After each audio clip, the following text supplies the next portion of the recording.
Un garçon noir tente de sauver la vie de la fille d'un millionnaire, mais il découvre des choses terribles sur son père. Avant de commencer l'histoire, commentez ci-dessous de quelle ville vous regardez cette vidéo. N'oubliez pas de vous abonner à la chaîne et de laisser un like. Bonne histoire à tous. Les ruelles étroites du quartier nord de Marseille bruissaient sous le soleil de mai. Mais Mathieu n'y prêtait guère attention. À 14 ans, ce jeune homme à la peau brune et au regard vif avait appris à se mouvoir dans l'ombre, invisible aux yeux d'une société qui préférait ne pas le voir.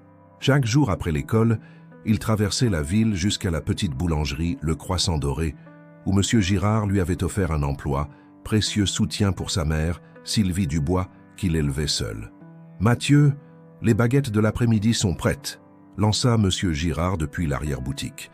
Le jeune homme s'empressa de disposer les pains chauds dans les paniers d'osier, observant du coin de l'œil les clients qui entraient et sortaient. Il avait développé un talent particulier pour lire les gens, pour deviner leurs histoires derrière leur façade.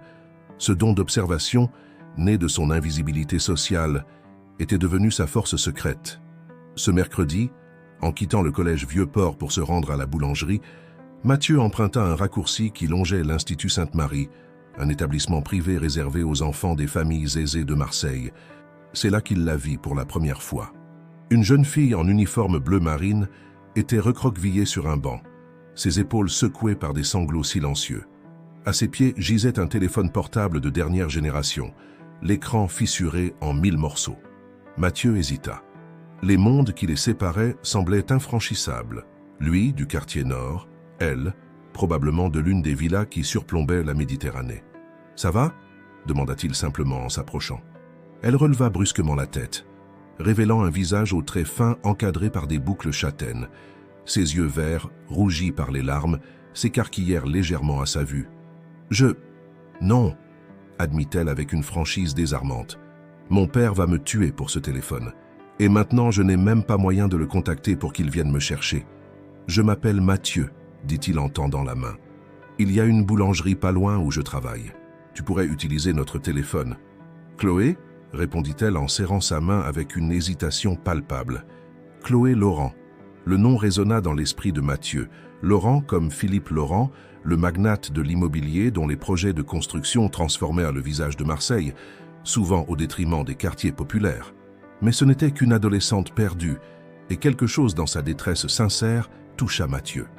À la boulangerie, M. Girard accueillit Chloé avec une gentillesse bourrue, lui offrant un chocolat chaud pendant qu'elle appelait la secrétaire de son père. « Il est en réunion », annonça-t-elle après avoir raccroché. Elle a dit qu'il passerait me prendre dans 1 heure.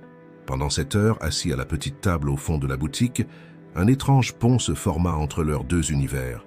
Chloé parla de sa passion pour le journalisme, de son blog secret où elle dénonçait les injustices sociales.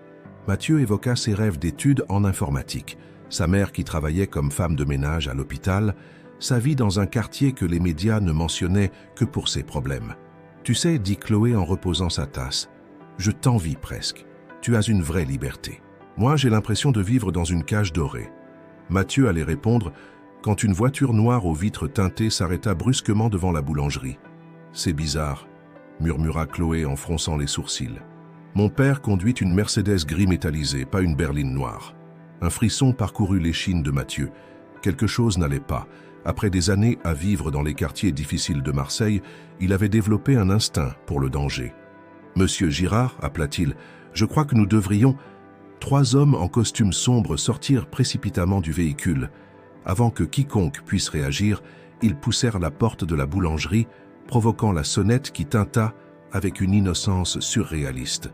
« Mademoiselle Laurent, » annonça l'un d'eux d'une voix monocorde, « votre père nous envoie vous chercher. » Chloé se crispa, son regard passant rapidement de Mathieu à l'homme. « Mon père n'envoie jamais personne.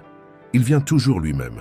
Changement de programme, une urgence à l'entreprise. » Mathieu aperçut alors le léger renflement sous la veste de l'homme. Une arme.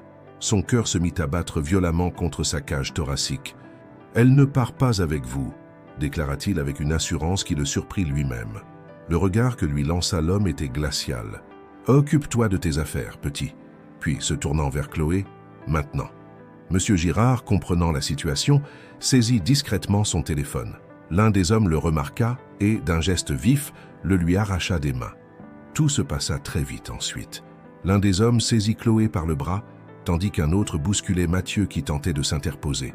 Le jeune garçon tomba lourdement contre le comptoir, le souffle coupé. « Mathieu !» cria Chloé alors qu'il l'entraînait en dehors.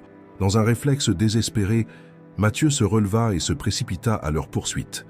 Il vit Chloé se débattre tandis qu'il la forçait à monter dans la voiture. Leurs regards se croisèrent une dernière fois avant que la portière ne claque. Sans réfléchir, Mathieu enfourcha son vieux vélo appuyé contre la façade de la boulangerie et se lança à la poursuite du véhicule. Il connaissait chaque ruelle, chaque raccourci de ce quartier. Zigzagant entre les voitures, ignorant les klaxons furieux, il gardait la berline noire dans son champ de vision. La voiture quitta le centre-ville, prenant la direction du vieux port industriel de l'Estac, une zone en partie désaffectée depuis la reconversion des activités portuaires. Mathieu sentait ses poumons brûler, ses jambes s'engourdir, mais la pensée de Chloé, seule face à ces hommes, lui donnait une force insoupçonnée. La berline s'engagea finalement dans une allée bordée d'entrepôts abandonnés et s'arrêta devant un bâtiment grisâtre. De loin, Mathieu vit les hommes extraire Chloé du véhicule et la pousser à l'intérieur. Caché derrière des conteneurs rouillés, il observa les lieux. L'entrepôt semblait isolé, mais il remarqua deux autres hommes qui patrouillaient à l'extérieur. Sortant son téléphone, il composa le numéro d'urgence, donnant l'adresse dans un murmure précipité. Ils ont enlevé une fille, Chloé Laurent, la fille de Philippe Laurent. Je suis Mathieu Dubois. J'étais avec elle à la boulangerie Le Croissant Doré quand c'est arrivé. Après avoir raccroché, une lutte intérieure déchira Mathieu. Attendre les secours ou agir? Et si la police arrivait trop tard? Et si ces hommes décidèrent de partir avec Chloé vers une destination inconnue? Se faufilant entre les débris industriels, il repéra une fenêtre brisée à l'arrière du bâtiment. Avec l'agilité née de milliers de parties de football dans les terrains vagues de son quartier, il escalada un tuyau d'évacuation et atteignit l'ouverture. À l'intérieur, l'entrepôt était plongé dans une semi-obscurité. Des rayons de lumière filtraient à travers les vitres sales du toit, révélant un espace vaste et désolé. Il entendit des voix provenant d'un bureau vitré au fond de la halle principale. Rampant derrière des caisses empilées, Mathieu s'approcha. Il distingua Chloé assise sur une chaise, les mains liées devant elle. L'un des hommes parlait au téléphone, tandis que les deux autres montèrent la garde. « Monsieur Laurent, nous avons votre fille », disait l'homme au téléphone. « Nos conditions sont simples, les documents compromettants contre sa liberté. » Mathieu sentit son sang se glacer. Ce n'était pas un enlèvement ordinaire. Chloé était utilisée comme monnaie d'échange. Près de la fenêtre, une sirène retentit soudain, puis deux, puis plusieurs. Des gyrophares illuminèrent l'obscurité de l'entrepôt. « La police !» s'écria l'un des hommes. « Comment ont-ils su ?» Dans la confusion qui s'ensuivit, Mathieu saisit sa chance. Sortant de sa cachette, il se précipita vers Chloé. Leurs regards se croisèrent, surprise, soulagement, peur mêlée dans les yeux verts de la jeune fille. « Par ici !» lui souffla-t-il en défaisant ses liens. Les hommes, paniqués, se disputaient sur la marche à suivre. L'un d'eux repéra Mathieu et Chloé qui tentèrent de s'échapper. « Arrêtez-les !» Tout se passa alors comme dans un film d'action. Les portes de l'entrepôt s'ouvrirent avec fracas. Les policiers entrèrent, armes au poing. Des ordres furent criés, des coups de feu tirés en l'air. Mathieu protégea Chloé de son corps, la poussant vers un recoin sombre. Une heure plus tard, assis dans une voiture de police, une couverture sur les épaules, Mathieu observait la scène comme un spectateur détaché. Les ravisseurs, menottés, étaient conduits vers des fourgons. Des journalistes se pressaient déjà derrière les barrières de sécurité. Et au centre de ce chaos organisé, Philippe Laurent, dans son costume impeccable, serrait sa fille dans ses bras. Mathieu s'apprêtait à descendre discrètement du véhicule quand Laurent s'approcha, Chloé à ses côtés. « C'est lui, papa, » dit-elle. « C'est Mathieu qui m'a sauvé. » Le regard que Laurent posa sur Mathieu était indéchiffrable, un mélange de gratitude réticente et de méfiance. « Merci d'avoir aidé ma fille, » dit-il froidement. Puis, sortant une enveloppe de sa veste, « Pour ton dévouement. » Mathieu fixa l'enveloppe, stupéfait. Laurent essayait de le payer, comme si sauver Chloé n'avait été qu'une prestation de service. « Je n'ai pas fait ça pour l'argent, monsieur, » répondit-il en repoussant l'enveloppe. « Papa !» s'indigna Chloé. « Monte dans la voiture, Chloé !» ordonna Laurent, son visage se durcissant. « Quant à toi, ajouta-t-il en se tournant vers Mathieu, je te conseille d'oublier cette journée. Ne t'approche plus de ma fille, vous n'êtes pas du même monde. Mathieu sentit une colère froide l'envahir. C'est ce que vous croyez? Que les gens comme moi ne méritent pas de côtoyer les gens comme vous? Je crois que tu ne comprends pas dans quel jeu dangereux tu t'es impliqué, répliqua Laurent à voix basse. Pour ta propre sécurité, reste à ta place. Sur ces paroles, il tourna les talons, entraînant Chloé qui lança un dernier regard désolé à Mathieu. Les jours suivants furent étranges pour Mathieu. Son nom n'apparut dans aucun journal. L'incident lui-même fut minimisé, présenté comme une tentative de cambriolage qui avait mal tourné. Sa mère, informée par la police, alternait entre l'inquiétude et la fierté face au courage de son fils. Une semaine après l'enlèvement, alors que Mathieu terminait son service à la boulangerie, une silhouette familière apparut sur le seuil. « Chloé » s'exclama-t-il, incrédule. Elle était là, sans son uniforme scolaire, vêtue simplement d'un jean et d'un sweatshirt, comme si elle cherchait à se fondre dans le décor. « Il faut que je te parle », dit-elle avec urgence. En privé. Ils marchèrent jusqu'au petit parc proche de la boulangerie, s'installant sur un banc isolé. « Je suis désolé pour mon père », commença-t-elle. Sa réaction était impardonnable. « Ce n'est pas grave », répondit Mathieu, même si la blessure était encore vive. « Si, ça l'est. » Elle sortit une clé USB de sa poche. « Mais ce n'est pas pour ça que je suis venu. Après l'enlèvement, j'ai commencé à fouiller. Pourquoi ces hommes parlaient-ils de documents compromettants? Qu'est-ce que mon père pouvait bien cacher? J'ai piraté l'ordinateur de mon père, continua Chloé, son visage empreint d'une gravité nouvelle. Ce que j'ai découvert m'a glacé le sang. Laurent Construction n'est qu'une façade. Derrière les gratte-ciel et les résidences de luxe se cache un réseau de blanchiment d'argent. Les projets immobiliers dans les quartiers défavorisés, des moyens de racheter des terrains à bas prix pour spéculer, en corrompant des fonctionnaires. Mathieu la regardait, partagée entre l'incrédulité et une certaine résignation. Pour les habitants des quartiers nord, la corruption des puissants n'était pas vraiment une révélation. « Mon enlèvement n'était pas un hasard », poursuivit-elle. « Mon père a trahi ses associés. Il gardait des preuves contre eux comme assurance, les fameux documents qu'il réclamait. « Qu'est-ce que tu comptes faire ?» demanda Mathieu. « J'ai besoin de ton aide, et celle d'un ami à toi, si possible. » C'est ainsi que Thomas entra dans l'histoire.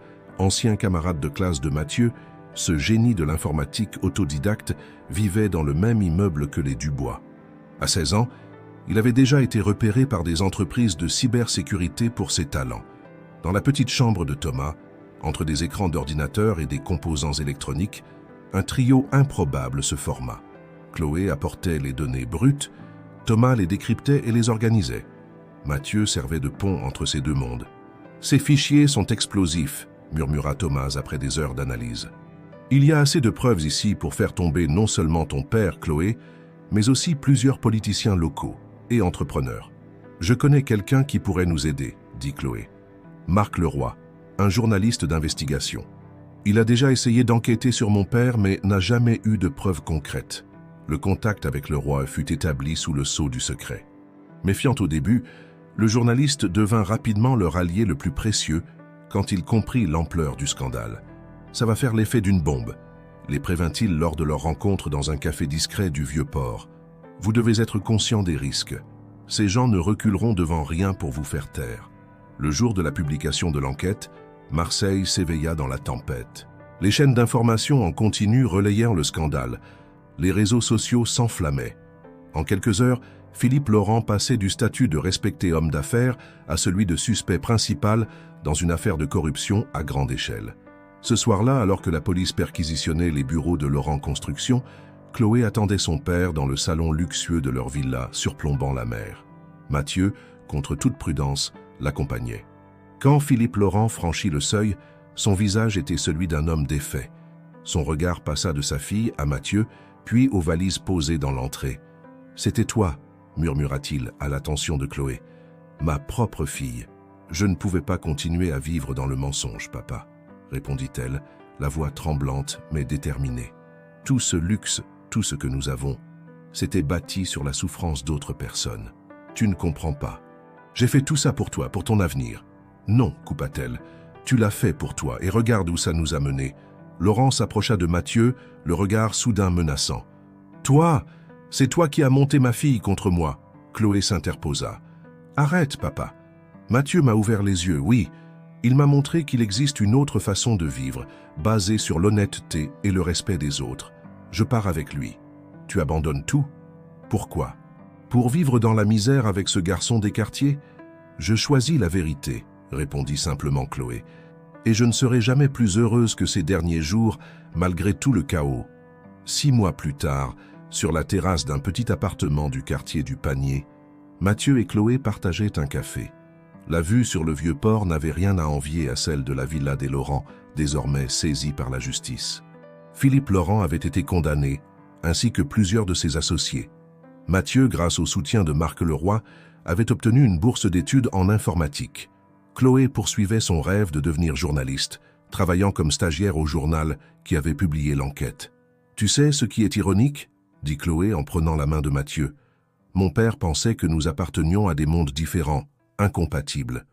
Et pourtant, c'est ensemble que nous avons trouvé notre place. » Mathieu sourit.